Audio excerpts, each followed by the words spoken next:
haven't always been the best brother. Not that I didn't love Nathan, I did. But we were never close after we got into high school, and by the time I hit 30 and lived on the other side of the country, he'd become someone I'd call at Christmas and birthdays and awkwardly chat with for 10 minutes before one of us decided to let the other one off the hook. That changed a couple of years ago. He started calling me more regularly, and it got less weird. After a few weeks, he started opening up more, telling me more about his life, his plans, and things that were worrying him. The biggest was his health. He'd started feeling tired all the time, even though he was eating the same, and made sure to get enough sleep once the fatigue started. I joked with him at first that he was just getting old, and he laughed, but I could tell he was still worried. He eventually went and got checked out by a doctor, but they said he was fine other than being a bit dehydrated. They gave him some low-grade sleeping pills to help his sleep be more restful, and suggested he try yoga of all things. To his credit, he tried all that and more, but he just kept getting worse. By early last year, I could tell he was near the end of his rope, and I offered to come out to visit him. He was resistant at first, but eventually he let me fly out for the weekend. When he picked me up from the airport, I couldn't hide my shock. He was only 35, but he looked like an old man. His hair was patchy and gray, and his skin was loose and sallow. I'd seen photos of him from his 33rd birthday, and he looked strong and healthy. Riding back to his house, I could see the skeletal ridges of his hands and tiny wrists as he feebly gripped the steering wheel like a life preserver through every stop, start, and turn. When I asked him what was wrong, what he was hiding from me, he just shrugged and shook his head. Doctors still say I'm fine other than being dehydrated and underweight.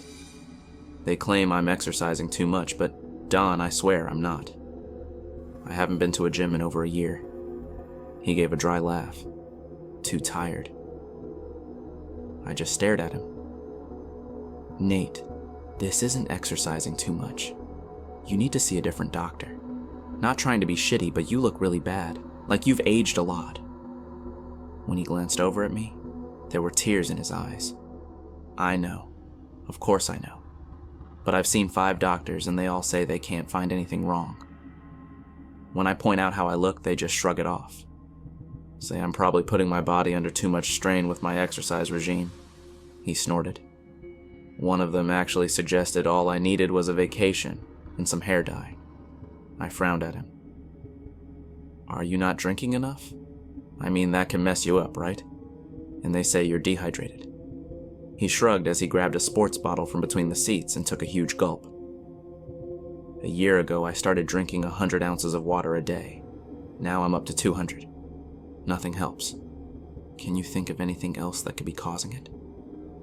Nathan hesitated then.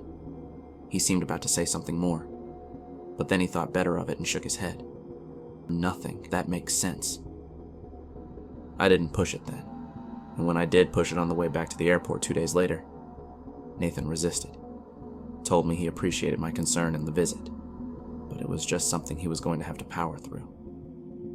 When he waved goodbye, there was a sadness and fear in his face that almost made me go back and force him to tell me what he was thinking, what he wasn't telling me.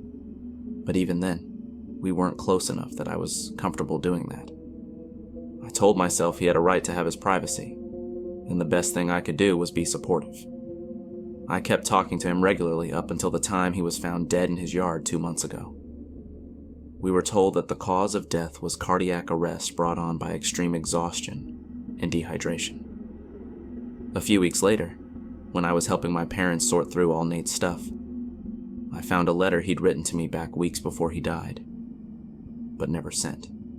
I considered showing it to my mom, but decided it would just upset her worse if she knew his mind was going well before he died. When I got home, I read it again, hoping it would make more sense than it had the first couple of times I'd read it. It said, 2 years ago, I was lost, driving back from visiting the parents of that girl I was dating at the time. I saw a woman walking on the side of the road and pulled up to her, rolled down the window and asked which way it was to the highway. She was a beautiful woman. She smiled at me and asked if she could have a ride. I almost said yes just because of how she looked, but then I hesitated. how did I know she wasn't dangerous? Being a hot woman didn't mean she couldn't hurt or kill me. I tried to ignore her question and asked again if she knew which way it was to the highway. Smiling wider, she asked again if I would give her a ride. Part of it was because I figured she was saying she'd tell me where to go if I gave her a ride. Part of it was because I thought she was flirting with me. And despite my fears in dating Patricia, I was powerfully attracted to her. I didn't want to be that guy, but that didn't stop me from wondering what might happen if I let her into my car. So I told her yes. I told her yes, and I turned to unlock the doors. And when I turned back, she was gone. It kind of freaked me out at the time. I even got out and looked around for her, which was stupid, but it didn't matter. I didn't find her or anyone else. After a circle of the car, I got back in and drove on, eventually finding a sign that led me to the highway and on home. The nightmares started that night. Dreams of running down lonely midnight roads and misty swamps, a weight across my back. Something cold and hard lay across my tongue, tugging me this way and that as we wove between black cypress trees, wet mud splashing against my legs. When I would start to slow or tire, a sharp heel would jab me in the ribs, spurring me forward as a warm breath leaned forward and whispered curses into my ear. The voice tells me that I am cursed and I must keep running, that if I stop, the curse will catch me and swallow me whole. I know how that all sounds, but I've had variations on that dream for nearly 2 years now. I don't tell the doctors because what good would it do? I could bring them pictures of the times I wake up with dirt or grass covering my legs and feet, but they would only say I'm sleepwalking, or worse, that I'm lying for attention or have a mental problem. I've wanted to tell you, brother, but I've been afraid it'd just drive you away when we were finally getting close again. None of that matters anymore. I can feel time tightening around me like a noose. It'll be over soon, and I don't want any of you around when the lady starts looking for a new nightmare to ride. The more I think about it, I'm better off to not send this at all. I can mean it as a warning, but if it just brings you back to help your poor, crazy brother, how am I protecting you at all? No, I'll just keep acting as normal as I can, and when it's done, when I'm gone, hopefully she'll be gone too. If you find this letter later, just know that I'm sorry for not being more honest. And maybe I am just crazy after all. That would make more sense, wouldn't it? But I somehow don't think I am. I think she's real. The writing is real. And if I'm right, you just need to stay away. Stay away, and be careful. Love you, little brother. The nightmares started for me that same night. At first, I assumed it was just the power of suggestion. My mind trying to make sense of my grief and the strange story I'd found in the letter by blending it all together and forcing me to drink it night after night. Except, it was night after night. For 7 weeks, I've had similar bad dreams of being ridden almost every night, and each day I wake up sweating and afraid and exhausted. The fatigue has been growing worse. At first, I could beat it back with coffee and a nap on my lunch break, but for the last couple of weeks, I've been like a zombie. My joints ache, my muscles are sore, and I have trouble focusing on anything for more than a few minutes.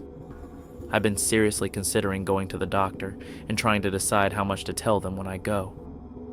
I didn't think I was sick, and I didn't believe some witch was riding me around at night, of course, but something was going on, and I needed answers. As it turned out, the doctor I went to first was a dentist. My jaws had been hurting more in the last week, but when I woke up yesterday, my teeth were painful on both sides. I had to pay extra to get in quick, but I didn't mind. I wanted to fix something, even if it was just stopping my mouth from hurting. The dentist was an older man with a fringe of white hair and tight little silver spectacles that bounced on his nose as he looked at my teeth and gums with a pick and mirror. Frowning slightly, he finally leaned back and hit the button to bring my chair back upright. "Have you noticed you grinding your teeth a lot in your sleep?" I shrugged. I mean, maybe. I've been having a lot of bad dreams lately, so maybe I do it without knowing. I see. Do you wear a mouth guard or anything else in your mouth when you sleep? I raised an eyebrow. Do you think I should? He studied me for a moment. Maybe. But you're sure you don't sleep with something in your mouth? Or have something you repetitively chew on during the day, maybe? Don't be embarrassed if you do. People chew on all kinds of stuff. I shook my head slowly. No, I really don't. Why? What are you getting at? The dentist puffed out a breath and folded his arms.